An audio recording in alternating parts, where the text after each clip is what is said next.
Hi, everybody. Welcome to my homestead and welcome to my channel. My name is Jared. I got an email from Cheryl Forsberg. Subject line, bookends, .. #flood. Email, Jared, today at church I overheard the best thing ever. I heard a man talk about bookends, and I couldn't help myself. Ha ha ha. Now, she underlined bookends because if you're new to the channel, there's this thing that we've noticed.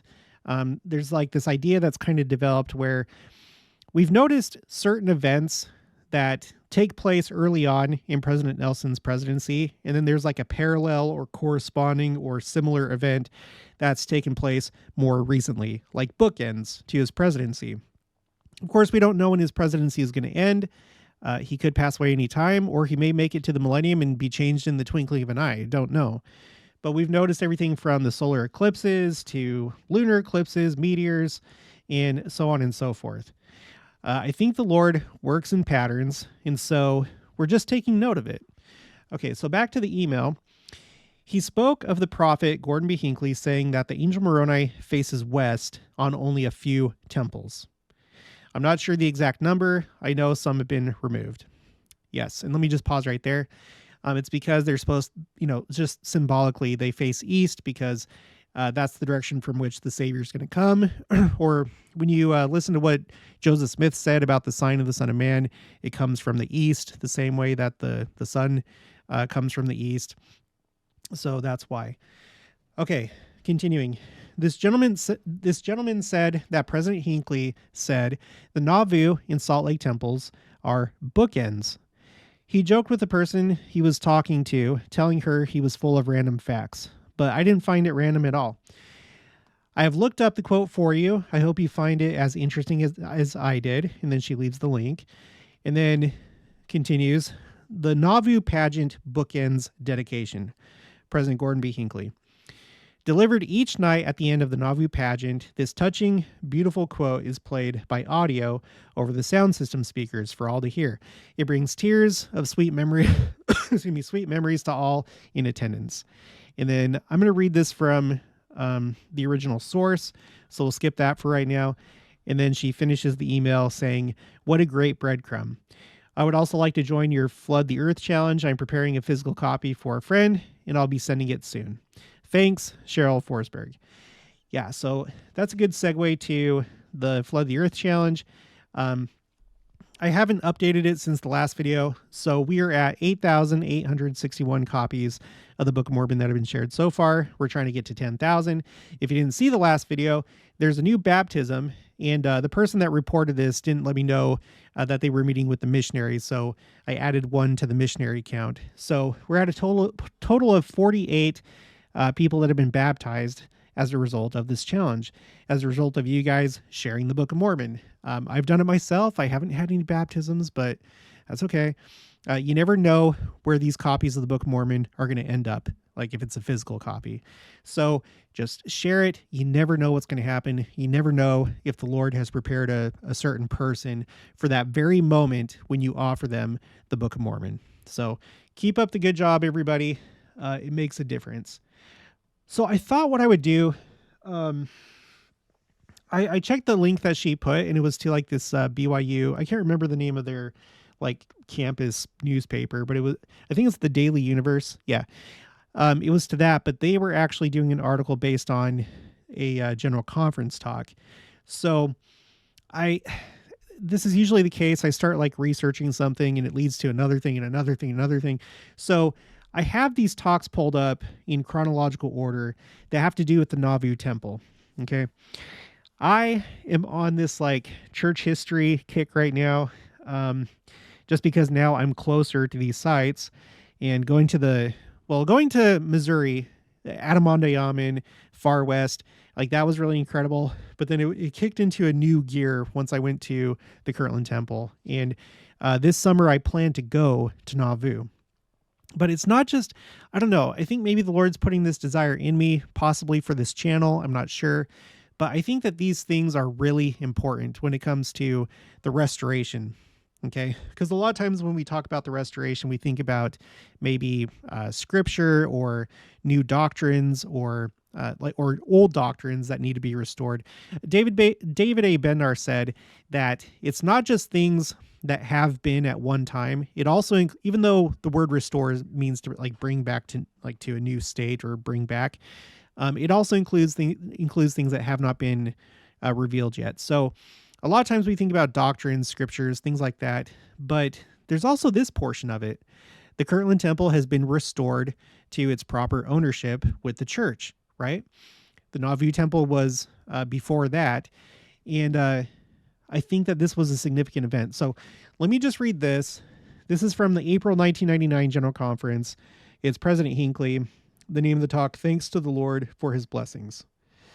He says, in closing now, I feel impressed to announce that among all the temples we are constructing, we plan to rebuild the Nauvoo Temple.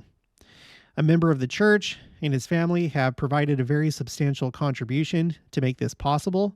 We are grateful to him. It will be a while before it happens, but the architects have begun their work. This temple will not be busy much of the time. Excuse me. It will be somewhat isolated, but during the summer months, we anticipate it will be very busy, and the new building will stand as a memorial to those who built the first such structure there on the banks of the Mississippi. So, I don't remember this announcement. I was young, I was like a teenager, and I don't know. I don't have any memory of him saying this, but I do remember attending the dedication, like the broadcast at my stake center. And I realized like a big thing was happening, and it was a very special moment in my life. But this is how it was announced. And I didn't know that a big part of it came from a donor. But that's really interesting. And so this is how it was announced. And then a couple years later, this is the April 2001 General Conference. Again, it's President Hinckley. He says, beautiful new temples are now being constructed in Nauvoo, Illinois, and Winter Quarters, Nebraska. They will stand as testimonies to the faith and faithfulness of the thousands of Latter-day Saints who built and later forsook Nauvoo to move with great suffering across what is now the state of Iowa to their temporary abode in Council Bluffs and in Winter Quarters just north of Omaha. The Winter Quarters Temple property adjoins the burial ground of many who gave their lives for this cause, which they regarded as more precious than life itself. Their journey to the valley of the Great Salt Lake is an epic without parallel. The suffering they endured, the sacrifices they made, became the cost of what they believed.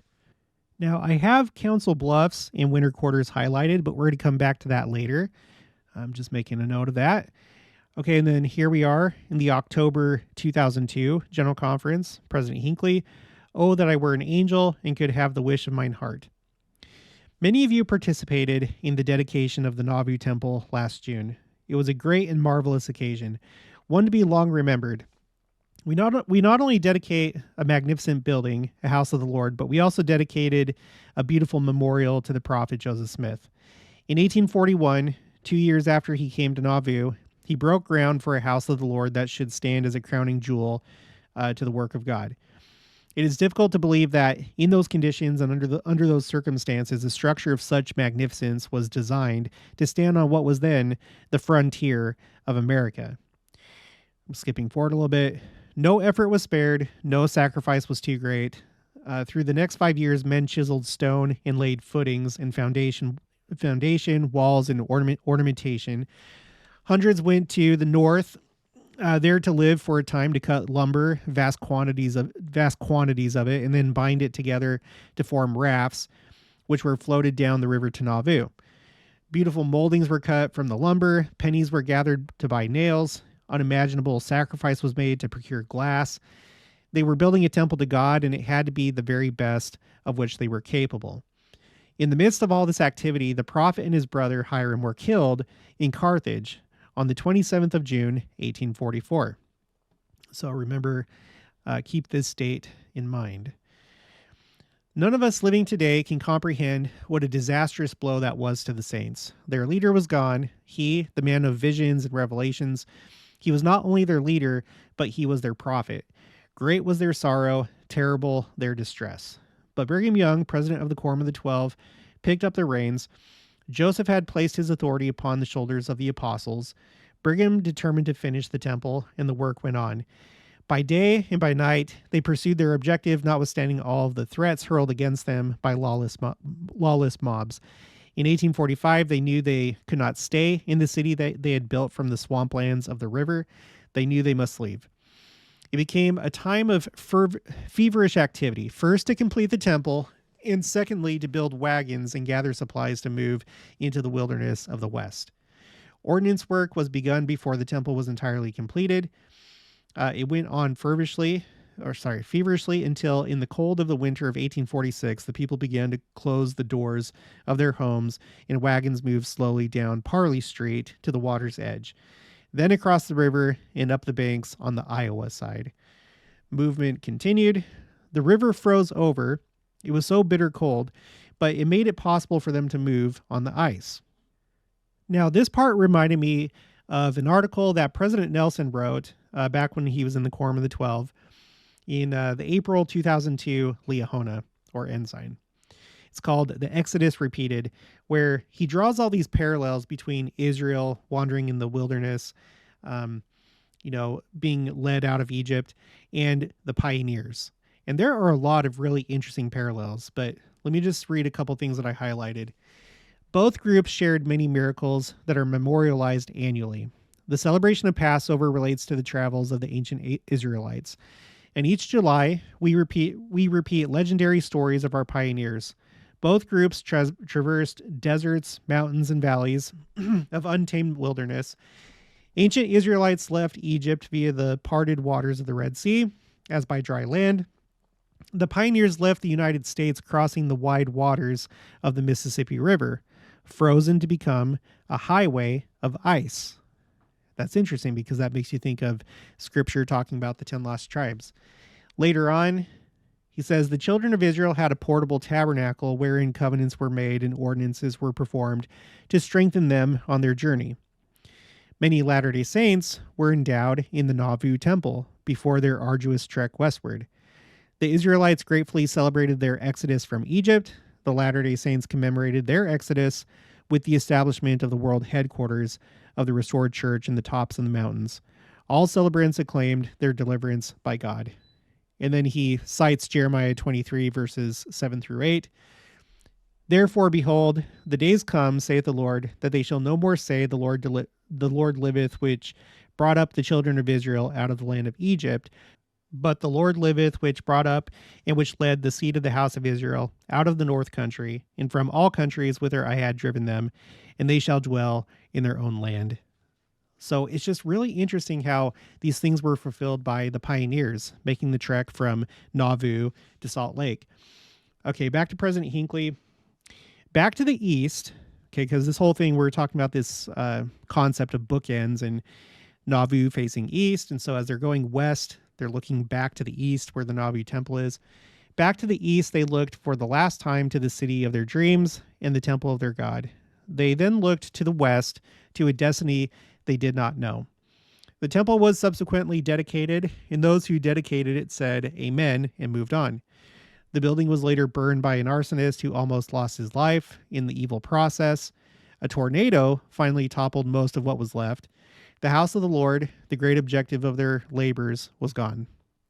Nauvoo became almost a ghost city. It faded until it almost died. So I want to focus on that for just a minute because I really think that there's this process of restoration that's been going on when we think about these sacred sites. So the Nauvoo temple has now been rebuilt, and the city has come back to life. It's been restored. And now the Kirtland Temple has been restored to the ownership of the church. And no doubt the church is going to fix up the temple grounds, hopefully do something about those power lines, and who knows what effect it may have on the city of Kirtland, but we'll have to wait and see. But things are like coming back to life. That's my point of this video. That's the point. Things are coming back to life. They're being restored. And I would think being restored in preparation for the second coming. We lost some of these things for a while, but now they're coming back. They're being restored and being prepared, I think, for the millennium. All right, continuing. The site of the temple was plowed and planted. The years passed, and there slowly followed an awakening. Our people, our people, descendants of those who once lived there, had stir within them the memories of their forebears with a desire to honor those who had paid so terrible a price.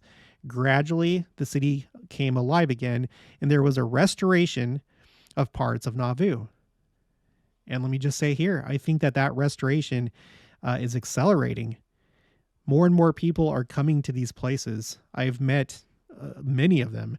I've seen it personally. I've heard it from some of you in the comment section and in emails. So an amazing thing is happening right now in all these places. Continuing, under the prompting of the Spirit and motivated by the desires of my father, who had served as mission president in that area, and who wished to rebuild the temple for the centennial of Nauvoo, but was never able to do so, we announced in the April conference of 1999 that we would rebuild that historic edifice. Excitement filled the air. Men and women came forth with a desire to be helpful. Large contributions of money and skills were offered. Again, no expense was spared. So he's like, just like the first time, no expense was spared. We were to rebuild the house of the Lord as a memorial to the prophet Joseph and as an offering to our God. Now here's that date. On the recent 27th of June, in the afternoon, at about the same time Joseph and Hiram were shot in Carthage 150 years earlier, we held the dedication of the magnificent new structure. It is a place of great beauty. It stands on exactly the same site where the original temple stood. Its outside dimensions are those of the original. It is a fitting and appropriate memorial to the great prophet of this dispensation, Joseph the seer. How grateful I am, how profoundly grateful for what has happened. Okay, now here's the part, I guess that's read at the I always say Manti pageant, the Nauvoo pageant that she put in the email. Today, facing west, on the high bluff overlooking the city of Nauvoo, thence across the Mississippi and over the plains of Iowa, there stands Joseph's Temple, a magnificent house of God. Here in the Salt Lake Valley, facing east to that beautiful temple in Nauvoo, stands Brigham's Temple, the Salt Lake Temple. They look toward one another as bookends, between which there are volumes that speak of the suffering, the sorrow, the sacrifice, even the deaths of thousands who made the long journey from the Mississippi River to the valley of the Great Salt Lake. Nauvoo became the 113th working temple. So let's take a look at Google Earth really quick. So here you have the Nauvoo Temple. It's facing east. This way is north, the way that we're looking. And so let's just look at that. And now we're going to go to Salt Lake, just to kind of like have this visual.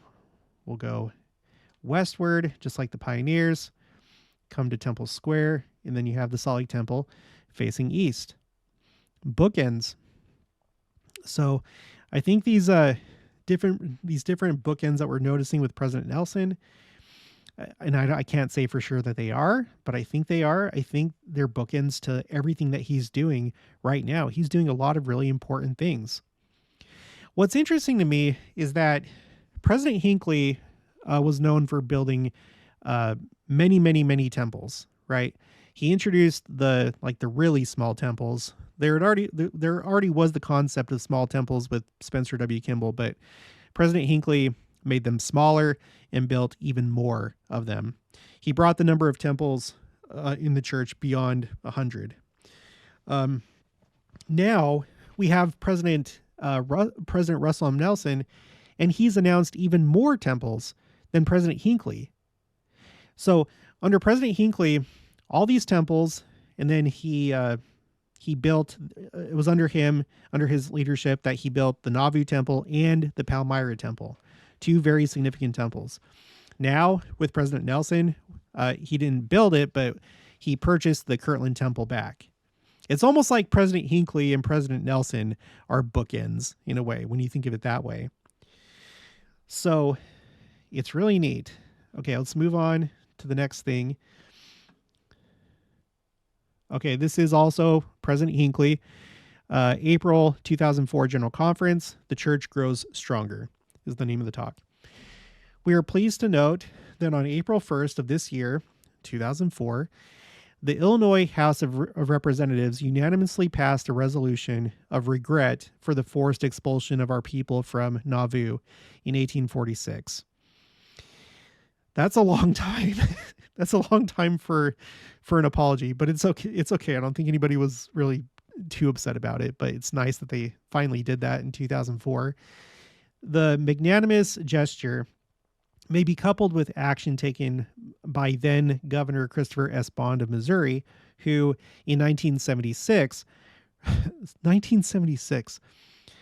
who of you were alive in, I was born several years later, but put in the comments if you were alive in 1976 when this happened. So, who in 1976 revoked the cruel and unconstitutional extermination order issued against our people by Governor Lilburn W. Boggs in 1838. My gosh, that's over 100 years that was on the books. Okay, continuing. These and other developments represent a most significant change of attitude toward the Latter-day Saints. So I think that's really interesting. I'm going to have to put this on my quotes A through Z spreadsheet. Okay, now more recently, in this last general conference, I just want to point out a couple things. This is a talk by President Oakes called Covenants and Responsibilities. The endowment ceremonies in the Nauvoo Temple were administered just before our early pioneers were expelled to begin their historic trek to the mountains in the west. We have the testimonies of many pioneers that the power they received from being bound to Christ in their endowments in the Nauvoo Temple gave them the strength to make their epic journey and establish themselves in the West. And then finally, President Nelson, April 2024 General Conference, rejoice in the gift of priesthood keys. When I was born, there were 6 functioning temples in the church, one each in St. George, Logan, Manti, and Salt Lake City, Utah, as well as in Cardston, Alberta, Canada, and Laie, Hawaii. 2 earlier temples had functioned briefly in Kirtland, Ohio, and Nauvoo, Illinois. As the body of the church moved west, the saints were forced to leave those 2 temples behind. The Nauvoo Temple was destroyed by an arsonist fire. It was rebuilt and then dedicated by President Gordon B. Hinckley. The Kirtland Temple was desecrated by enemies of the church. Later, the Kirtland Temple was acquired by Community of Christ, which has owned it for many years. Last month, we announced that the Church of Jesus Christ of Latter-day Saints has purchased the Kirtland Temple, along with several significant historic sites in Nauvoo. And we're going to be talking about that in a minute. We greatly appreciate the cordial and mutually beneficial discussions we had with leaders from Community of Christ that led to this agreement. The Kirtland Temple has unusual significance in the restoration of the gospel of Jesus Christ.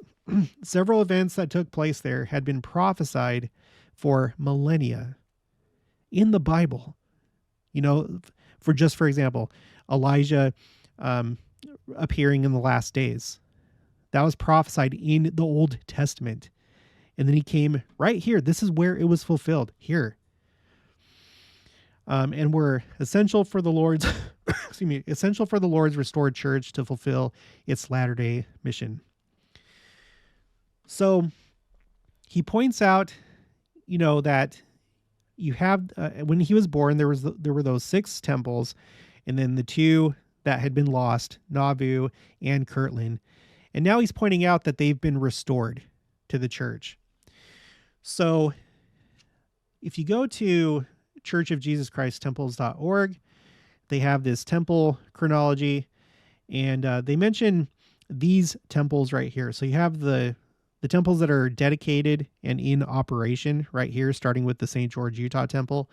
And then, like President Hinckley said, the Nauvoo temple is the 113th temple. But before all that, there was the temple that they were going to build in Independence, Missouri, the primary temple of the 24 temple complex. And then, of course, the Kirtland Temple, which is now back in our possession. The Far West Temple, the cornerstones were laid, but, you know, that's all it is right now. The church owns that land. There was going to be a temple at Adamonde Amen.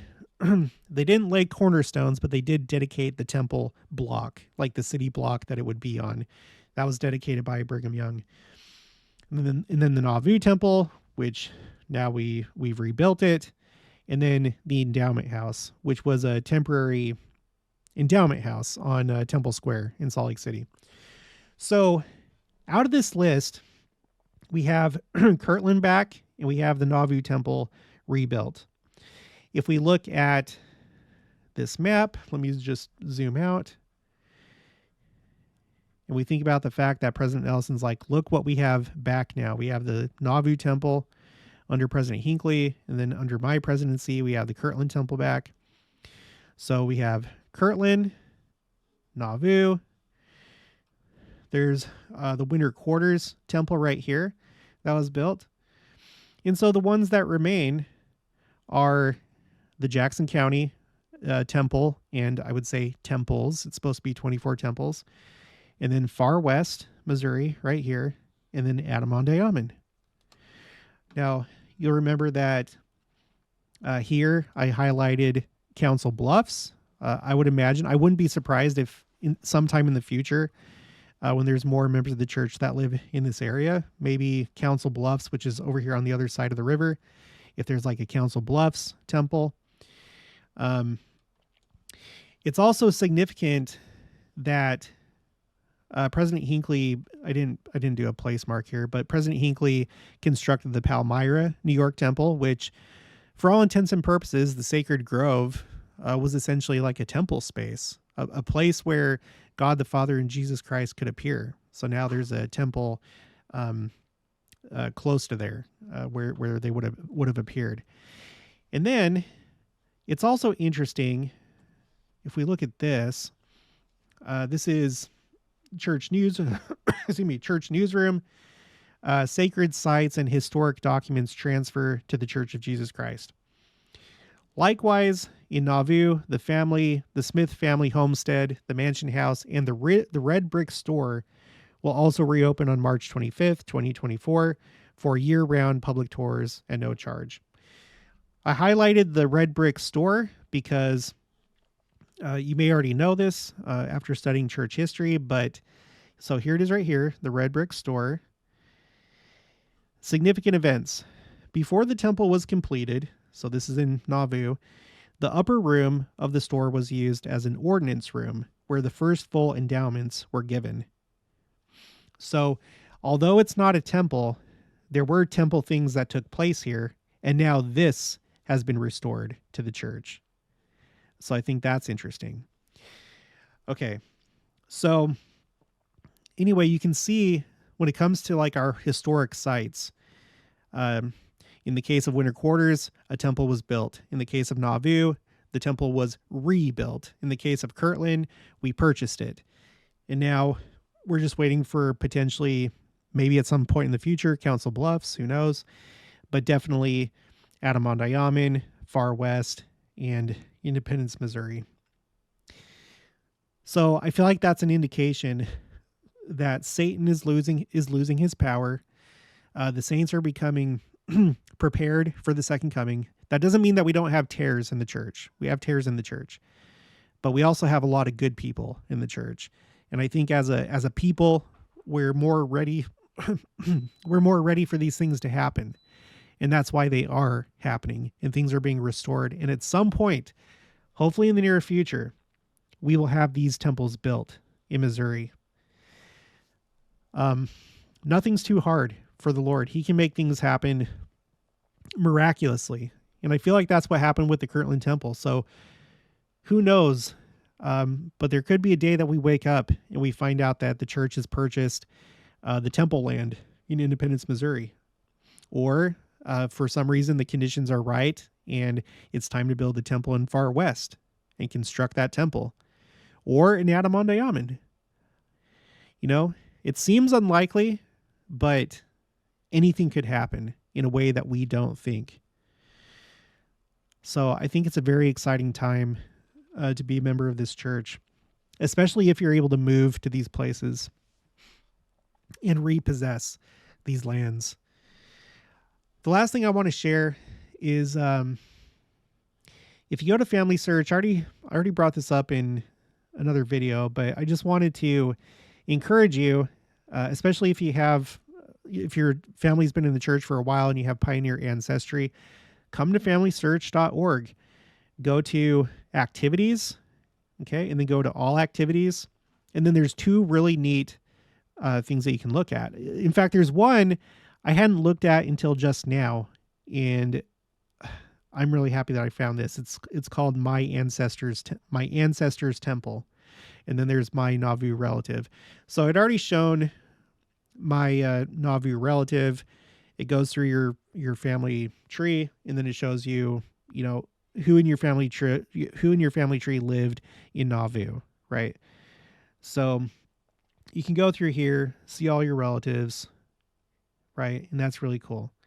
And hopefully that helps you feel closer to them, and hopefully it makes more real, what took place. Like, this was an actual place. It's not just some abstract place. It was real, and you're connected to it through your family. And even if you don't have any family relationship to these pioneers, you're not descended from them, just by virtue of being a member of this church, this is now your heritage. These places, they belong to you too. And then here's the other one. This is My Ancestors Temple. I hadn't looked at this until today, but this is really cool because it shows you your ancestors and the temples that they went through for, initiatories and endowments and sealings. So here's my fourth great grandfather, John Bills. He went through the Nauvoo Temple. And then here's more, Lucinda Harmon. And then also, this is really neat. I didn't know that I had ancestors that received their initiatories and endowments in the endowment house. This is that building that was on Temple Square while they were waiting for the Salt Lake Temple to be constructed. So I had no idea. And pretty much the rest of it for me is mostly like Manti Temple. It's basically like Endowment House, Manti Temple, and Nauvoo. So I would highly encourage you to reconnect with your past if you haven't already, or if you didn't know about this feature on Family Search. Okay, well, that's going to be it for this one. If you haven't already, please make sure to subscribe, like this video if you liked it, leave your thoughts and opinions down in the comments below. Also, make sure to share it, and I'll talk to you guys later.